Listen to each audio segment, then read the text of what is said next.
જામનગર મહાનગરપાલિકાનું આજે રજૂ કરવામાં આવ્યું ડ્રાફ્ટ બજેટનું કદ છે 1493 કરોડ। ડ્રાફ્ટ બજેટ જામનગર વાસીઓ માટે ઝટકા સમાન છે, કેમ કે મોટા ભાગના વેરામાં વધારો સૂચવાયો છે। એટલું જ નહીં, શહેરીજનો પાસેથી નવા પ્રકારના અન્ય ચાર્જ વસૂલવા માટે પણ મ્યુનિસિપલ કમિશનરે સૂચન કર્યું છે। વાહન, પાણી, સ્ટ્રીટ લાઇટ સહિતના વેરામાં વધારો સૂચવાયો છે, તો ટાઉન હોલનું ભાડું અને ડિપોઝિટમાં પણ વધારો સૂચવાયો છે। ફૂડ ટેસ્ટિંગ ચાર્જ પણ શરૂ કરવાનું સૂચવાયું છે। આ ઉપરાંત રણમલ તળાવ, amusement park, Ranjit Sagar park, સંગીત ફુવારો અને લેઝર શોની સેવા પણ મોંઘી કરવાનું ડ્રાફ્ટ બજેટમાં સૂચવાયું છે।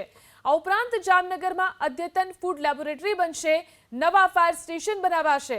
આગામી વર્ષે જામનગર મહાનગરપાલિકાની ચૂંટણી છે, ત્યારે બની શકે કે શાસક પક્ષ વેરામાં વધારાને રદ કરી શકે છે અથવા અંશતઃ વધારો કરી શકે છે। 2024-25ના બજેટમાં એનું રિવાઇઝડ માહિતી પેજ નંબર 18 ઉપર મૂકેલ છે। મોટા મોટી વાત કરીએ તો કેપિટલ 930 કરોડની સામે 766 કરોડના કામો પૂર્ણ થયેલ છે। લગભગ 150 કામો આપણે ગયા વર્ષે આયોજનમાં લીધા હતા જ્યારે બજેટ રજૂ કર્યું ત્યારે, એમાંથી 144 કામો કાં તો પૂર્ણ થયા છે, કાં તો હાલ પ્રગતિમાં છે અથવા તો ટૂંક સમયમાં ચાલુ થશે। એમ કરીને 144 કામોનું આયોજન અને એક્ઝિક્યુશન બંને થયેલ છે। ફક્ત 6 કામો રહી ગયા છે, જે અમે 25-26માં કેરી ફોરવર્ડ કર્યા છે। 25-26ના બજેટની વાત કરીએ તો એ પેજ નંબર 21 ઉપર આપની માહિતીમાં આપેલ છે બ્રીફ।